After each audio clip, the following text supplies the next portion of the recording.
Assalamualaikum warahmatullahi wabarakatuh. Selamat datang kembali di channel video Ayi and Family. Sebelum saya melanjutkan bicara di video kali ini, saya mau mendoakan dulu, saya mau menyapa ibu-ibu dulu sekalian. Semoga yang nonton video ini dalam keadaan sehat, bahagia, keluarganya selalu diberikan keharmonisan, kesetiaan, dan selalu bahagia bersama keluarga dan pasangan. Oke. Di video kali ini saya nggak mau ngebahas tentang tips ataupun review produk bayi atau nggak gitu tutorial, pokoknya nggak mau membahas tentang perbayian, tapi saya mau ikut menyuarakan pendapat saya terkait isu yang sedang hangat sekarang, yaitu tentang perselingkuhan. Dimana yang sekarang lagi panas, lagi anget itu adalah Nisa Sabian yang dituduh sebagai pelakor bagi rumah tangga si Ayu Sabian yang merupakan keyboardis grup Gambus Sabian.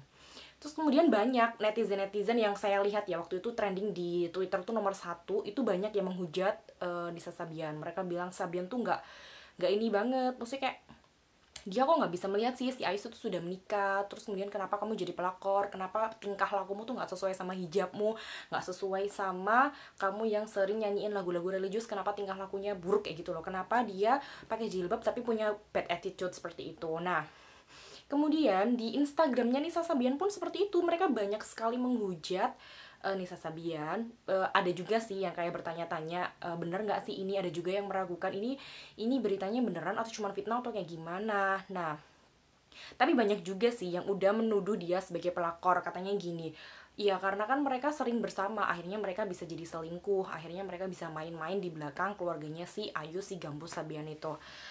Nah, kemudian kita sebagai netizen, bijakkah kita sesama wanita kalau ada suatu perselingkuhan, ada perceraian, dan kita hanya menyalahkan si pelakor saja? Pelakor ya, perebut laki orang. Itu kayak gini, ada orang yang mengasumsikan gini ya, kalau laki-laki ibarat kucing, kemudian wanita itu ibarat ikan, pasti kucing mau aja dong menerkam ikan yang ada di depannya, seperti itu ya. Apalagi wanitanya itu dia lebih cantik, lebih manis, lebih kaya, lebih muda, pokoknya lebih menor, lebih seksi, lebih abohai, pokoknya apapun lah yang dia itu terlihat lebih baik dibanding istrinya, pasti laki-laki pasti akan suka. Nah, atau nggak gitu, ada juga yang mengistilahkan perempuan tuh kayak lollipop ya, ketika dia terbuka dia akan mudah saja dikerubungi oleh lalat, seperti itu. Adakah ibu-ibu yang setuju perumpamaan perempuan itu sebagai ikan atau nggak gitu lollipop yang mudah saja diterkam oleh kucing, atau nggak gitu yang mudah saja dikerubungi oleh lalat?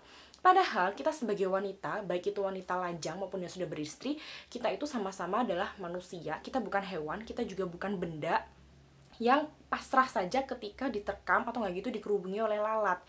Kita adalah manusia yang bisa berpikir, kita juga bisa bertindak, kita memiliki hati nurani, kita juga memiliki akal untuk mempertimbangkan mana yang seharusnya kita perbuat dan mana yang seharusnya kita hindari, seperti itu.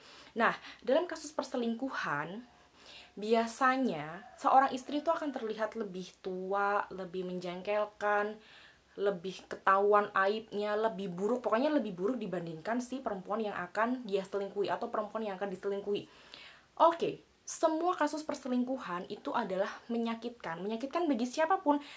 Bagi pasangan yang belum menikah, maaf yang masih pacaran, itu pasti akan menyakitkan. Apalagi yang sudah berkeluarga, dan yang akan saya bahas di video kali ini adalah yang berkeluarga. Jelas, perselingkuhan bagi orang yang sudah berkeluarga itu akan menyakiti hati perempuan, terutama ya, hati korban yang diselingkuhi, atau nggak gitu hati keluarga korban yang diselingkuhi, pasti itu akan menyakiti banyak pihak dan yang pasti menghancurkan rumah tangga si pelaku perselingkuhan itu tadi. Terus kemudian bijakkah kita hanya menuduh si pelakor sebagai biang kerok rusaknya rumah tangga? Nggak seperti itu ya, karena yang namanya perselingkuhan itu adalah perbuatan berat menurut saya. Secara psikologis dia harus menyembunyikan perbuatannya, dia harus menghindarkan banyak orang untuk tahu perbuatannya, kemudian dia juga harus menutupi rahasianya sebaik mungkin agar orang lain tidak tahu apa yang telah dia lakukan bersama selingkuhannya, seperti itu. Jadi ada kerjasama dua orang antara si perempuan dan si laki-laki untuk mereka bisa menutupi perbuatannya sehingga orang lain tidak ada yang tahu, seperti itu.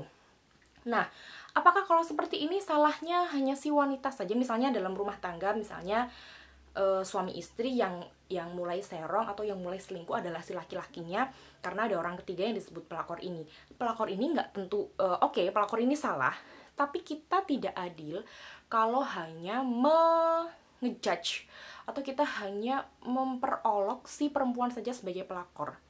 Nah, si suami ini dia juga memiliki andil untuk mengambil keputusan apakah dia mau melanjutkan perselingkuhan atau enggak, apakah mereka itu bisa berbuat yang lebih jauh lagi dibanding hanya chat mesra atau enggak gitu, keluar untuk jalan bareng, makan bareng ataupun yang lain. Jadi yang namanya selingkuh itu adalah kesepakatan dua orang, baik laki-laki maupun perempuan, yang mereka itu sudah memiliki kesepakatan gimana caranya agar hubungan perselingkuhan yang mereka jalani itu tidak diketahui banyak orang, agar tetap terjaga rahasianya, seperti itu.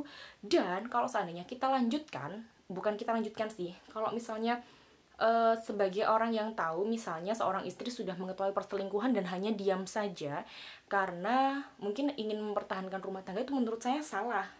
Jadi ketika perselingkuhan itu sudah diketahui oleh sang istri, maka sang istri itu harus segera bertindak tegas. Bukan artian bertindak tegas di sini bercerai gitu, enggak ya, tapi kayak segera memberitahukan bahwa dirinya sudah tahu atas kasus perselingkuhan yang dia lakukan. Jadi dia harus segera meminta klarifikasi dari suaminya, agar si suaminya yang pertama mau mengakui, yang kedua mau menyesali, dan yang ketiga mau berjanji untuk tidak mengulangi lagi. Ketika tiga syarat ini tidak dipenuhi oleh suami, maka terserah istri, apa yang akan ia lakukan itu terserah. Kalau ingin mempertahankan rumah tangga, oke, tapi harus dengan ikhlas dan legowo memaafkan dan juga melupakan. Ini yang susah ya, mungkin bagi perempuan memaafkan oke, tapi melupakan itu yang susah. Atau nggak gitu memilih yang kedua, yaitu jalan tegas untuk bercerai. Karena ketika seseorang itu sudah melakukan perselingkuhan, ya semoga ini tidak terjadi lagi, biasanya otak yang ada, pikiran yang ada di otaknya itu akan selalu ingin mengulangi perlakuan yang sama. Bisa jadi suami itu akan berpikir, oke, aku mendapatkan maaf dari istriku kali ini. Bisa jadi ketika aku melakukan lagi, dia juga akan memaafkanku. Karena mungkin bagi istri itu mempertahankan rumah tangga demi anak, itu adalah pilihannya. Seperti itu. Ketika suami melakukan perselingkuhan yang kesekian kali, mungkin si istri akan memiliki mindset yang sama untuk tetap memaafkan demi mempertahankan rumah tangga, karena ada anak yang harus dirawat bersama. Seperti itu. Tapi enggak ya.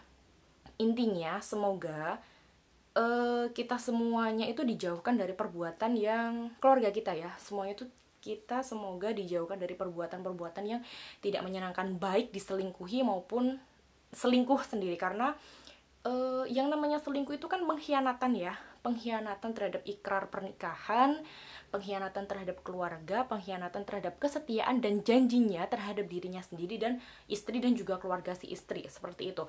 Jadi kalau memang perselingkuhan itu sudah terjadi, maka ya sebaiknya dibicarakan, dikonfirmasi apakah benar rumor yang beredar, kemudian bagaimana klarifikasi dari suami yang sudah melakukan perbuatan seperti itu. Oke, itu aja pendapat saya. Nggak tahu kenapa saya pengen aja bikin video ini, karena ya saya sebagai perempuan, saya juga sebagai seorang istri yang punya anak, saya nggak pengen ini terjadi di keluarga saya. Tetapi seandainya saya memposisikan diri sebagai istri si Ayus keyboardis Sabian itu, memilih menutupi perbuatan selingkuh suami itu adalah jalan yang baik. Karena mungkin dia memikirkan bagaimana psikologi anak-anak ini ketika dia tahu ayahnya seperti itu. Jadi menutupi kasusnya yang selama 2 tahun perselingkuhan terjadi itu adalah langkah yang bijak. Tetapi menyakiti diri sendiri. Karena apa ya, suami adalah orang yang paling kita cintai ya.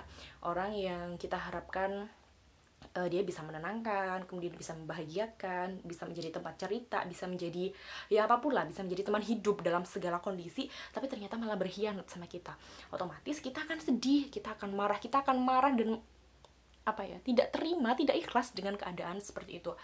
Karena ya kita pernah untuk bahagia bareng-bareng, tapi ketika ada perempuan yang lebih baik, menurut si suami itu lebih baik, dia memilih untuk bersama wanita itu dan mengkhianati kita yang selama ini sudah mendampingi sekian lama, seperti itu. Jadi ya sebenarnya bukan sepenuhnya salah si pelakor, tapi juga ada kesepakatan dulu dari si suami. Tapi melalui kasus perselingkuhan ini, mungkin ini juga bisa sebagian orang ya mungkin akan berpikir bahwa saya juga harus introspeksi diri, si istri, kenapa suami bisa selingkuh ya, apakah saya emang selama ini kurang memperhatikan, kurang perhatian, sehingga ketika suami itu diperhatikan oleh wanita lain, dia akan mudah untuk serong seperti itu. Apakah selama ini rasa sayang dan cinta saya berkurang, sehingga ketika dia disayangi dan dicintai orang lain, maka dia akan segera serong seperti itu. Apakah semenjak ada anak, akhirnya saya hanya lebih perhatian ke anak, sehingga ketika ada orang yang lebih perhatian ke dia dalam bentuk apapun, dia akan jadi mudah serong seperti itu. Jadi ketika kasus perselingkuhan ini terjadi, ya sebaiknya antara suami dan istri itu untuk bisa saling introspeksi diri,